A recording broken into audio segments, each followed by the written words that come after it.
करता है। उसकी सेक्शन 12 सब सेक्शन 2 में वाज़े तौर पे लिखा हुआ है कि मदर और फादर इक्वल राइट्स रखते हैं। 1964 फैमिली लॉज की सेक्शन 5 उसकी सब सेक्शन 3 में भी वाज़े तौर पे लिखा हुआ है कि बच्चों का जो है माँ पे और बाप पे दोनों पे बराबरी का हक है। और उस हद के मुजरिमान वहाँ मौजूद हैं, कत्ल के, डकैती के।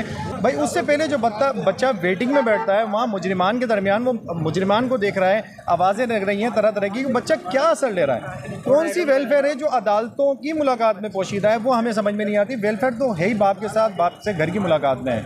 वो कोई भी हो सकता है, नॉन कस्टोडियल मदर भी हो सकती है, इसमें ये नहीं है कि फादर ही होता है। भाई अगर माँ नॉन कस्टोडियल है तो उसकी मुलाकात उसके घर में होनी चाहिए, माँ के घर में होनी चाहिए।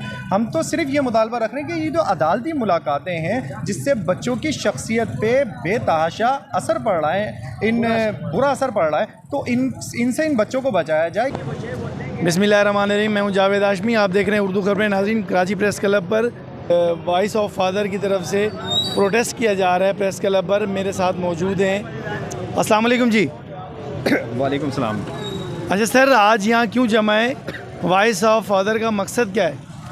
सर, वॉइस ऑफ फादर एक तंजीम बनाई गई है जो डाइवोर्स अफेक्टेड फादर्स हैं जिनकी सेपरेशंस हो चुकी है अदालतों में जी।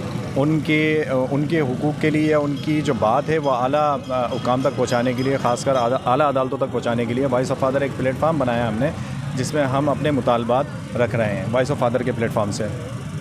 सर, जुडिशरी के ख़िलाफ़ नहीं जाएगा ये?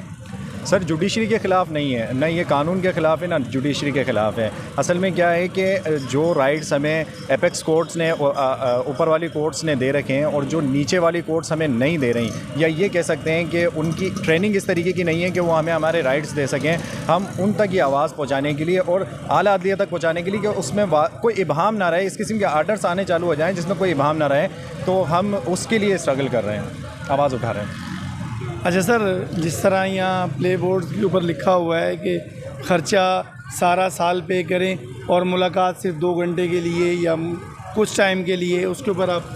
सर देखें, कानून में वाज़े तौर पे लिखा हुआ है, हमारे जो डील करता है इसको, वो कानून डील करता है गार्जियन एंड वार्ड्स एक्ट का।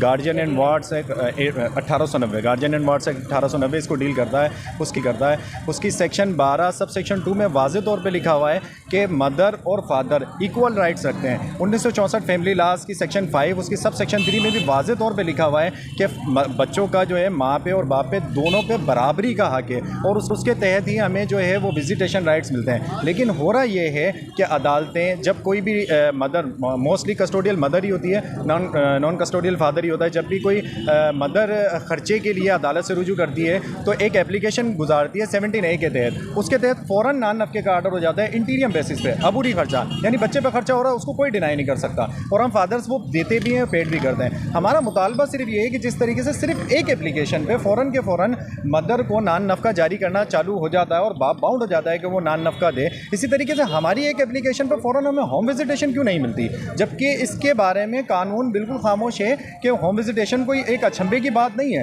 एपेक्स कोर्ट अपनी, आप अपना कोयटा हाई कोर्ट की जजमेंट पढ़ लें, उसमें वाज़े तौर पे मौजूद है कि मिलने बच्चे से मुलाकात के लिए सबसे सूटेबल जगह वो बाप का घर है, लेकिन हमें लोअर कोर्ट्स नहीं देती। और दूसरा इशू ये होता है कि जब भी हम इस किस्म की कोई एप्लीकेशन गुजारते हैं तो मदर साइड से जो है वो रेजिस्टेंस आना चालू हो जाती है कि भाई वहाँ का माहौल इस तरीके का नहीं है। देखें, ये चीज़ें तो अदालतों ने डिसाइड करनी है ना। हमारा मुतालबा सिर्फ ये है कि सेपरेशन जो होती है वो वालिदैन के दरमियान कभी भी नहीं होती, मियाँ बीवी के दरमियान सेपरेशन होती है। माँ ने माँ ही रहना है, बाप ने बाप ही रहना है, ना आप माँ बदल सकते हैं ना बाप बदल सकते हैं, तो उनके राइट्स भी इक्वल हैं। तो बराए मेहरबानी ये जो कोर्ट्स में हमें सिर्फ 2 घंटे की मुलाकात दे दी जाती है, जिसमें आधा घंटा कोर्ट टैक्टिक्स के इस्तेमाल में लेते हुए उसको बिल्कुल वो ज़ाया कर दिया जाता है, तो वो हमें होम विजिटेशन मैं और ऐड करना चाह रहा हूँ। अरे 1 मिनट सर। अच्छा सर, इसी तरह जैसे मैंने वीडियोस देखी हैं कि जहाँ मुलाकात का कोर्ट के अंदर इंतज़ाम किया जाता है, वहाँ सफाई का इंतज़ाम नहीं होता और बच्चे के ऊपर कोई अच्छा असर नहीं पड़ता। सर बिल्कुल, आप वहाँ पे देखें कि इस तरीके का माहौल आता है कि अदालतों में देखें, या तो स्टाफ आता है, या साइल आता है, या साइल आता है, या फिर वहाँ पे मुजरिमान मौजूद होते हैं और भाग भाग के मुजरिमान वहाँ मौजूद हैं, कत्ल के, डकैती के।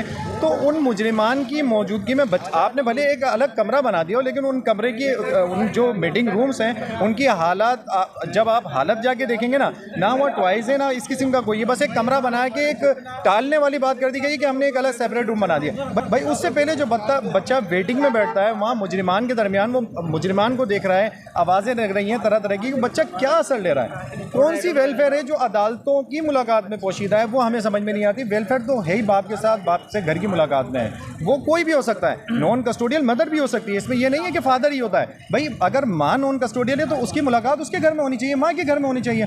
हम तो सिर्फ ये मुतालबा रख रहे हैं कि ये जो अदालती मुलाकातें हैं जिससे बच्चों की शख्सियत पे बेतहाशा असर पड़ रहा है, बुरा असर पड़ रहा है, तो इनसे इन बच्चों को बचाया जाए।